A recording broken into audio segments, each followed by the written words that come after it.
morning mga ka-Possikatsi. Ito si Possikatsi Motovlog.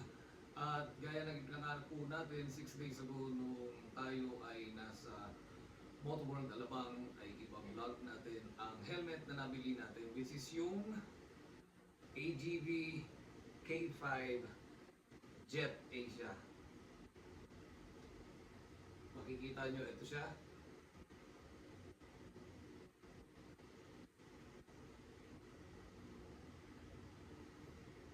I-discuss natin ngayon kung ano ang kanyang mga specs. Primarily, ang maganda rito, siya ay Asian fit, meaning ito ay talagang ginawa para sa ating mga Asyano na alam naman natin maliit yung circumference ng ating mga ulo. And ang kanyang color ay gray. Kita nyo? At ang mga materials naman na ginamit dito ay carbon fiber, glass shell. So alam naman natin na pag pinag-uusapan o napabanggit yung term na carbon fiber ay subok na matibay. And meron tong integrated spoiler. Makikita nyo sa bandang likod. Ayan, kung nasa gilid. Yung kanyang spoiler na parang akala mo ay mayahalin tulad natin sa spoiler ng kotse. Ayan. Para sa kanyang maximum stability ng ating ulo kung saan ito nakaposisyon na hindi basta gagalaw. At andito na rin yung aero performance. Yung flow ng hangin coming from the front, papunta ng likod, stable siya. Hindi papalig yung ulo natin from the left and the right na maaaring mawalan tayo ng focus sa biglang pagpaling or maaaring natin ito kaya ikadisgrasya. Ngayon, punta naman tayo sa main visor. Makikita natin yung main visor niya ay anti-scratch. So, hindi basta-basta itong nagagasgas. Pero again, depende rin sa gasgas o lalim ng gasgas. Pero nasubukan ko na rin sa ibang mga models ng AGV na talagang hindi rin basta-basta nagagasgas unless mahulog mo o talagang hindi sinasadya o intentional na magasgas mo siya. And then meron din itong secondary visor. So kapag ibinaba mo to, ayan, nakikita mo yung kanyang secondary visor. Protection na rin ito para sa ating mata. Kung halimbawa tayo yung naiinitan, pwede natin ibaba ito para magkaroon ng sirkulasyon ng hangin sa ating mukha. And protection na rin para sa ating mata kapag nakatapat tayo sa direct sunlight. Depende doon sa, especially kung yung ating mismo direksyon ay nakatapat sa araw. And ang maganda rin dito, yung kanyang visor ay extended dito sa chin ng rider. Kaya expect tayo na kung ikaw ay biglang hindi sinasadyang biglang sumadsad o madisgrasya, sasaluhin muna niya yung impact. Kung di man yung pavement o unpaved na parte ng kalsada na maaaring sumadsad kung mauna yung muka. And meron itong VMS, yung sinasabi nilang Visor Magnetic System. Makikita natin dito, nasa lower part nitong visor, meron siyang maliit na attachment dito na may nakalagay na magnet. Same din dito sa base na pagbababaan ng helmet. Kaya may maririnig kang click din pag angat mo. Maririnig mo yan. Ang purpose naman nito ay para hindi rin basta-bastang umangat itong visor if in case na merong malakas na buga ng hangin. Depende sa panahon, siyempre kung kailan tayo magra-ride, meron talagang mga lugar na minsan magkabilang burol, nandun yung sinasabing air shaft kung saan yung hangin ay pasalubong sa atin, kung di man yung mga sasakyan nila mabibilis. So may mga tendency ibang mga helmet na subukan ko na rin nung hindi pa ako nag-upgrade na talagang umaangat siya. So delikado rin kung wala ka rin second visor na open face yung iyong mukha, maaring tamaan ng mga lumilipad na insekto na encounter natin sa daan. Minsan ay mga flying objects o kaya ay mga bato na galing sa ibang sasakyan na tumalsik na maaring sira o ika-damage ng iyong mata. Magkakaroon ka ng impairment, especially sa pagmamaneho ng motor. Alam naman natin na dalawa lang ang gulong nito at maaaring hindi rin natin makita yung ating mga kasalubong na magre-resulta sa disgrasya. And ang isa sa mga pinaka-importante nito ay yung kanyang mga vents. Meaning, pwede rito pumasok yung hangin, mga air intake siya. Ayan. Pwede natin iangat, papasok yung hangin dyan sa 1. And then, itong pangalawa na naka-open na. Same din dito sa right side o sa kanang parte. So, isasarado yan. Yan. Ayan, nasasarado siya. Kung halimbawa naman na ayaw mo may hangin na pumasok or umulan. Kasi yung mga air vents na yan na magkakaroon ng intake ng hangin, eh para na rin na magkaroon ng sirkulasyon yung ating mga anit. And at the same time, mag-e-exit naman siya rito sa vent sa likod. Ayan, marinig nyo yung clip. Dito naman siya mag-e-exit. So may airflow. Hindi tayo yung parang pawis na pawis at nangikitata. At siyempre, isa rin yun sa nakakabagal o nakaka-irita. Especially kapag tayo nagra-ride, yung pawis ka na parang nangikitata ka. And then at the same time, parang na rin magkaroon ng circulation yung hangin sa loob. Makakabawas dito sa magiging odor nung ating helmet liners. And pin lock ready na rin ito. Makikita natin yung dalawang attachment for pin lock sa left and right. So dyan lang naman siya piniplace. After tanggalin itong visor, doon inilalagay sa kaliwat kanan yung ating anti-fog mechanism.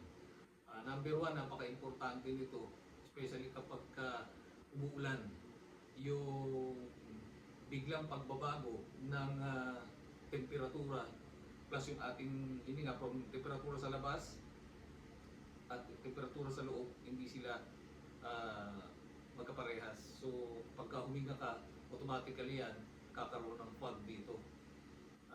May it be an open face, half face, or yung full face helmet. Experience wise, munti ka na rin ako madisgrasya doon kasi bigla akong hihinto or hindi ko makikita mismo yung daan na aking tinatahak. Maaari rin maging problema sa aking kasalubong o sa aking sinusundan. Kaya mainam talaga na meron kang pin lock. Yun ang pinaka-importante natin, especially sa panahon ngayon, marami ng mga nagra-rides, mga riders natin yan. Para makaiwas tayo sa disgrasya. Magkaroon din tayo ng self-preservation not only for ourselves, for our travel, but mainly for our family. And communication ready na rin siya. Makikita nyo itong aking mic na nandito sa harapan at yung plate para sa aking cardo edge. May mga speakers na rin sa left and right. So, ang kinaganda naman sa communications kapag may Bluetooth communications ka, ay hindi mo lang magagamit ito for entertainment kasi minsan sa haba ng ride, gusto mo rin marinig ng mga downloaded music mo. And at the same time, kapag may tatawag sa'yo, diretso mo na siyang masasagot. Hindi ka nahihinto para bunutin pa ang iyong cellphone, but automatically, masasagot mo na siya, which is very convenient para sa ating mga ka-riders. And then ang susunod doon ay meron siyang mesh communication para sa model na nabili ko na Bluetooth communication na kung saan up to 15 riders yung pwedeng mag-join na makapag-usap dito. Hindi lang sa kanilang location na kung saan sila mag-meet up, parang na rin doon sa welfare nung isa. Kung siya ba ay hindi na nakikita nung mismo convoy ninyo habang nagmumotor, group. At nandun na rin yung kapag meron tayong convoy nandiyan dyan, meron tayong mga designated na lead motorcycle na makikita niya yung contour ng daan. situation sa daan, yung overall terrain, masasabi niya through this Bluetooth communication, ma-advisean yung ibang mga grupo at may iwasan yung disgrasya o makakapagsabi siya kung pwede mo nang mag-break o may nasiraan para tulungan. And then, itong helmet na to ay kung makikita nyo yung red na nakalagay dito, may label siya na glass fit. So, ibig sabihin, pwede mong suotan ng reading glass or sunglasses while suot-suot mo mismo yung helmet. O kung ibang riders natin ay medyo malabo na yung mata at ayaw naman natin sa secondary visor, gusto natin talaga yung ating mga sunglasses, pwede po ito. And isa sa mga nagandahan ako rito sa helmet na ito, particularly sa model na to, ay yung kanyang double D ring fastener. So ito yung mismong umahawak magmula sa helmet papunta sa ating mga chin. Dito sa chin strap na to, mas secured siya para sa akin at sa mga nakita ko, naikwento sa akin na experience ng mga ibang riders na nung sila ay na disgrasya, hindi basta-basta natatanggal to. Compared doon sa nakita, napanood ko na sa mga crashes, yung mga quick release, hindi naman natin nila lahat, depende siguro yan or situational kung paano nangyari ang disgrasya, na kusang kumakalas. Itong double D ring ay hindi basta-basta para siyang buckle na kailangan mo siyang ipasok ng diretso doon sa double D ring and then iluluwang mo ng konti, pasok mo ng sa isa and then meron dito button para hindi lumaylay naman itong isang parte. Napaka safe para sa atin. And ang loob naman ito, nakakatuwa rito, alam mo naman that is common sa mga helmets na talagang removable and washable yung kanyang mga interiors. Para na rin siyempre para maging hygienic. Siyempre mabango, malinis, at hindi maamoy yung ating helmets na parang ang feel mo ay magkikitata ka o nalalagit ka kapag ginagamit mo. Kasi may mga ibang riders talaga, kagaya ko sa pag ginagamit ko ito, hindi na ako nagbabalaklaka. Ang ginagamit ko na lang ay yung isang klase na tubular na parang neck gaiter na pwede kong ilagay hanggang dito sa may bandang parte ng ilong o nandito sa ibabaw ng tenga. Pero yung sa may bandang ulo, sa anit ay wala na, kundi diretso na dito. So, kapag ka naamoy mo o wala kang panlinis na maintenance cleaning mga sprays na ganyan, gaya ng putulay na nabibili dun sa Motorworld. Again, disclaimer lang, this is not a sponsored sponsored endorsement. Pero baka naman. But anyway, ang atin doon maging malinis, mabango yung ating loob ng helmet. And then, ang pinaka-importante din sa lahat ay yung weight niya, yung bigat mismo ng helmet. Kailangan din natin kasi malaman bilang isang rider yung kanyang bigat. Meron talagang mabibigat na helmet na sa nakita ko ay 1,800 grams plus 50 o less yung kanyang bigat o baka may mas mabigat pa doon. Para sa akin, nakasubok ako ng bigat at nagkakaroon ako ng strain sa leg, especially kapag malayo yung ating biyahe. Kasi hindi pa kasama doon kung magkakabit ka ng camera, kung may chin ka, may chin mounted camera ka. Diba? So, nandito yung camera, nandito yung mic, and nandito naman yung Bluetooth communication mo na magdadagdag din.